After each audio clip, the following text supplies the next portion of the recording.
রাজধানী সহ সারা দেশে এখনো কমেনি হামের প্রকোপ। এরই মধ্যে শুরু হয়ে গেছে ডেঙ্গুর মৌসুম। জনমনে বাড়ছে আতঙ্ক।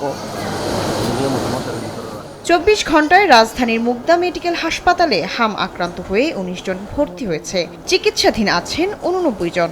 এবার শিশুদের পাশাপাশি আক্রান্ত হচ্ছে বড়রাও। পাতলা পায়খানা, ঠান্ডা, কাশি, এখন আবার হাম। এক সপ্তাহ যাব। রোগীর এখন আছে মানে এখন হাম উঠছে আর কি। হামের থেকে এখন জ্বর ছাড়া আসে আবার চলে যায়। হামের প্রকোপের মধ্যে আতঙ্ক ছড়াচ্ছে ডেঙ্গু।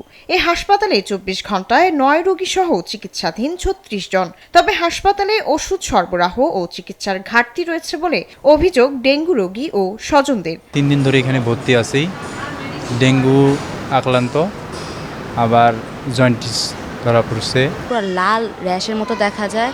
মূলত এখন শরীরে জ্বর আছে অনেক, আর কিচ্ছু খাইতে পারে না। কিচ্ছু বলতে কিচ্ছু না, খালি স্যালাইনের উপরেই আছে।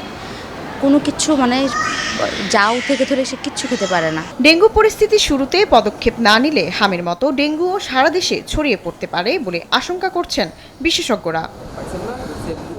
শায়লা খান, দেশ টিভি, ঢাকা।